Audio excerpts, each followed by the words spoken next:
Peut-on être libre sans respecter les règles? On veut nous faire croire qu'être libre, c'est dire oui à tout.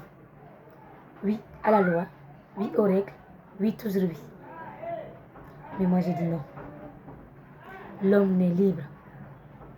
Et personne n'a demandé son avis avant de lui coller une étiquette de chien de liberté. Oui. Rousseau l'a crié il y a 3 siècles. L'homme est né libre.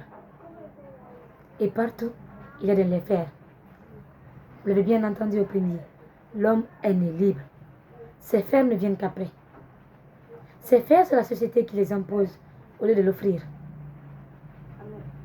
Alors, qu'on ne vienne pas me faire croire qu'il faut que je respecte une quelconque règle pour mériter ma liberté. Parce que ma liberté, je ne l'ai pas empruntée, je ne l'ai pas méritée. Je suis née avec.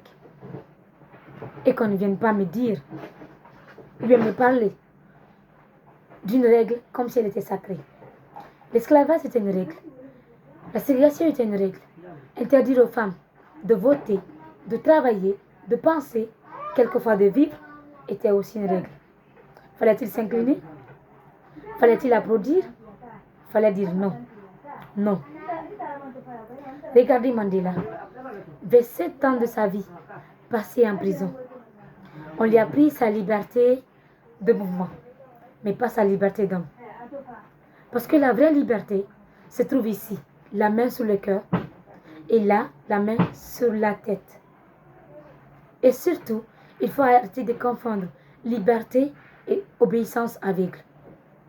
Ils ne sont pas pareils. Ce ne sont pas des synonymes, mais plutôt des ennemis. Être libre, c'est de savoir se dresser contre une règle qui ne permet pas de vivre. Et moi, aujourd'hui, je me dresse. Je me dresse contre n'importe quelle règle qui m'empêchera de vivre aujourd'hui et demain.